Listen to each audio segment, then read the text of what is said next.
ನಮಸ್ಕಾರ ಸ್ನೇಹಿತರೆ, ನಾಳೆ ಜೂನ್ 9 ಮಂಗಳವಾರ. ನಾಳೆಯಿಂದ 42 ವರ್ಷ. ಈ 8 ರಾಶಿಯವರಿಗೆ ರಾಜರಂತೆ ಜೀವನ, ನಿಮ್ಮ ಬಾಳು ಬಂಗಾರವಾಗಲಿದೆ. ಚಾಮುಂಡೇಶ್ವರಿ ದೇವಿಯ ಕೃಪಾಶೀರ್ವಾದ ನಿಮ್ಮ ಮೇಲೆ ಇರಲಿದೆ.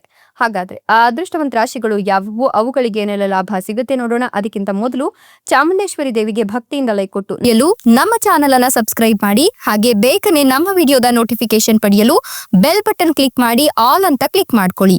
ಇನ್ನು ನಿಮ್ಮ ಜೀವನದ ಸಕಲ ಸಮಸ್ಯೆಗಳಾದಂಥ ಸತಿಪತಿ ಕಲಹ, ಪ್ರೀತಿಯಲ್ಲಿ ಮೋಸ, ಭೂಮಿ ವಿಚಾರ, ಕೋರ್ಟ್ ಕೇಸ್, ವ್ಯಾಪಾರ, ಹಣಕಾಸಿನ ತೊಂದರೆ, ಸಾಲಬಾಧೆ, ಸ್ತ್ರೀಯರ ಗುಪ್ತ ಸಮಸ್ಯೆ, ಹೀಗೆ ಹಲವಾರು ಸಮಸ್ಯೆಗಳಿಗೆ ಶಾಶ್ವತ ಪರಿಹಾರ ಮಾಡಿಕೊಡ್ತಾರೆ. ಡಿಸ್ಪ್ಲೇ ಮೇಲೆ ಕಾಣ್ತಕ್ಕಂಥ ಗುರೂಜಿ ನಂಬರ್ಗೆ ಒಮ್ಮೆ ಕರೆ ಮಾಡಿ ನೋಡಿ. ಹೌದು, ನಾಳಿನ ಜೂನ್ 9 ಮಂಗಳವಾರದಿಂದ ಮುಂದಿನ 42 ವರ್ಷ ಈ 8 ರಾಶಿಯವರಿಗೆ ರಾಜರಂತೆ ಜೀವನ ಸಿಗ್ಲಿದ್ದು, ಚಾಮುಂಡೇಶ್ವರಿ ದೇವಿಯ ಕೃಪೆಯಿಂದಾಗಿ ಇವರ ಬಾಳು ಬಂಗಾರವಾಗುತ್ತೆ ಅಂತ ಹೇಳಲಾಗ್ತಾ ಇದೆ. ಹೀಗಾಗಿ ಈ ರಾಶಿಯವರ ಜೀವನದಲ್ಲಿ ಇನ್ನು ಮುಂದೆ ಉನ್ನತ ದಿನಗಳು ಆರಂಭವಾಗ್ತಾ ಇದ್ದು, ಈ ರಾಶಿಯವರ ಜೀವನದಲ್ಲಿ ಯಾವುದು ಕೂಡ ಆಗಲ್ಲ ಅನ್ನುವಂತಿಲ್ಲ.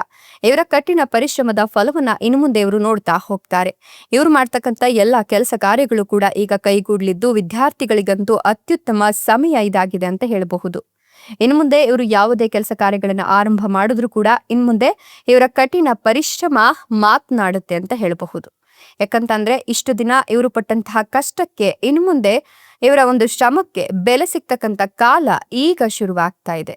ಸೊ ಈ ರಾಶಿಯವರ ಜೀವನದಲ್ಲಿ ಎಲ್ಲಾ ಕಡೆಯಿಂದಲೂ ಹಣ ಹರಿದು ಬರುತ್ತೆ ಅಂತ ಹೇಳಬಹುದು. ಇವರು ಅಂದುಕೊಂಡಂತಹ ಶೈಲಿಯಲ್ಲಿ, ಅಂದುಕೊಂಡಂತಹ ರೀತಿಯಲ್ಲಿ ಜೀವನವನ್ನ ನಡೆಸಲಿಕ್ಕೆ ತಾಯಿ ಚಾಮುಂಡೇಶ್ವರಿಯ ಅನುಗ್ರಹ, ಆಶೀರ್ವಾದ ಸಿಗ್ತಾ ಇರೋದ್ರಿಂದ ಇವರು ಯಾವುದಕ್ಕೂ ಕೂಡ ತಲೆ ಕೆಡಿಸ್ಕೊಳ್ತಕ್ಕಂಥ ಅವಶ್ಯಕತೆ ಇಲ್ಲ. ಕಠಿಣ ಪರಿಶ್ರಮ ಒಂದು ಇವರನ್ನ ಉನ್ನತ ಮಟ್ಟಕ್ಕೆ ಕೊಂಡೊಯ್ಯುತ್ತೆ ಅಂತ ಹೇಳಬಹುದು. ಕುಟುಂಬ ಸದಸ್ಯರೊಂದಿಗೂ ಕೂಡ ಉತ್ತಮ ಕಾಲವನ್ನ ಕೂಡ ನೀವು ಈ ಸಂದರ್ಭದಲ್ಲಿ ಕಳೀತಾ ಹೋಗ್ತೀರಾ ಅಂತ ಹೇಳಬಹುದು. ಕುಟುಂಬದಲ್ಲಿ ನೆಮ್ಮದಿಯ ವಾತಾವರಣ ನಿರ್ಮಾಣವಾಗುತ್ತೆ, ಸಕಾರಾತ್ಮಕ ಎನರ್ಜಿ ಸಿಗ್ತಾ ಹೋಗುತ್ತೆ. ಇನ್ನು ಒಂಟಿ ಜನರಿಗಂತೂ ಪ್ರೀತಿಯಲ್ಲಿ ಒಳ್ಳೆಯ ಸುದ್ದಿ ಕೂಡ ಸಿಗುತ್ತೆ. ನಿಮ್ಗೆ ಈ ಒಂದು ಸಮಯ ಸಕಾರಾತ್ಮಕವಾಗಿರುತ್ತೆ. ನಿಮ್ಮ ವೃತ್ತಿ ಜೀವನದಲ್ಲಿ ಅನೇಕ ಅವಕಾಶಗಳು ಸಿಗಬಹುದು. ನಿಮ್ಮ ಮನೆ ಮತ್ತು ಕುಟುಂಬದಲ್ಲಿ ಶಾಂತಿಯುತ ಮತ್ತು ಸಂತೋಷದ ವಾತಾವರಣ ಇರಲಿದ್ದು, ನೀವು ತಾಳ್ಮೆಯಿಂದ ವಿಷಯಗಳನ್ನ ಪರಿಹರಿಸಿದ್ರೆ ತುಂಬಾನೇ ಒಳ್ಳೆಯದಾಗುತ್ತೆ. ಇನ್ನು ನಿಮ್ಮ ಆದಾಯದಲ್ಲಿ ಹೆಚ್ಚಳವಾಗುವ ಸಾಧ್ಯತೆ ಇರೋದ್ರಿಂದ ಈ ಒಂದು ಸಮಯ ನಿಮ್ಗೆ ಪ್ರಯೋಜನಕಾರಿ ಅಂತ ಹೇಳಬಹುದು. ಉದ್ಯೋಗಿಗಳು ಮತ್ತು ಉದ್ಯಮಿಗಳಿಗೆ ಈ ಸಮಯ ತುಂಬಾ ಅದೃಷ್ಟಶಾಲಿಯಾಗಿರೋದ್ರ ಜೊತೆಗೆ ವಿವಾಹಿತರು ತಮ್ಮ ಸಂಗಾತಿಯ ಆರೋಗ್ಯದ ಕಡೆ ಗಮನವನ್ನು ಹರಿಸಬೇಕಾಗತ್ತೆ. ಪೂರ್ಣ ಸಮರ್ಪಣೆ ಮತ್ತು ಕಠಿಣ ಪರಿಶ್ರಮದಿಂದ ಕೆಲಸ ಮಾಡುವುದು ನಿಮಗೆ ಪ್ರಯೋಜನಕಾರಿಯಾಗುತ್ತೆ. ವಾಹನವನ್ನು ಖರೀದಿಸುವ ಅವಕಾಶ ಕೂಡ ಈ ಒಂದು ಸಂದರ್ಭದಲ್ಲಿ ನಿಮಗೆ ಸಿಗ್ತಾ ಹೋಗುತ್ತೆ. ಶತ್ರುವಿನಿಂದ ಈ ಒಂದು ಸಂದರ್ಭದಲ್ಲಿ ನಿಮಗೆ ಮುಕ್ತಿ ಅನ್ನೋದು ಗೋಚರವಾಗ್ತಾ ಇದೆ. ಹೀಗಾಗಿ ಈ ಒಂದು ಸಂದರ್ಭದಲ್ಲಿ ನೀವು ಅದೃಷ್ಟಶಾಲಿಗಳಂತೆ ಜೀವನವನ್ನ ನಡೆಸ್ತೀರಾ ಅಂತ ಹೇಳಬಹುದು. ಈ ಒಂದು ಸಂದರ್ಭದಲ್ಲಿ ನೀವ್ ಏನ್ ಅನ್ಕೊಳ್ತೀರೋ ಅದೆಲ್ಲವೂ ಕೂಡ ಆಗ್ತಾ ಹೋಗುತ್ತೆ. ಮದುವೆ ಆಗಿಲ್ಲ ಅನ್ನೋರಿಗೆ ಮದುವೆಯ ಯೋಗ ಇದೆ. ಜೊತೆಗೆ ಮಕ್ಕಳಿಲ್ಲ ಅಂತಕ್ಕಂಥವರಿಗೆ ಅಥವಾ ಮಕ್ಕಳಿಲ್ಲ ಅಂತ ಪರಿತಪಿಸ್ತಿರ್ತಕ್ಕಂಥ ದಂಪತಿಗಳಿಗೆ ಈ ಒಂದು ಸಂದರ್ಭದಲ್ಲಿ ಪುತ್ರ ಸಂತಾನ ಪ್ರಾಪ್ತಿ ಆಗುತ್ತೆ.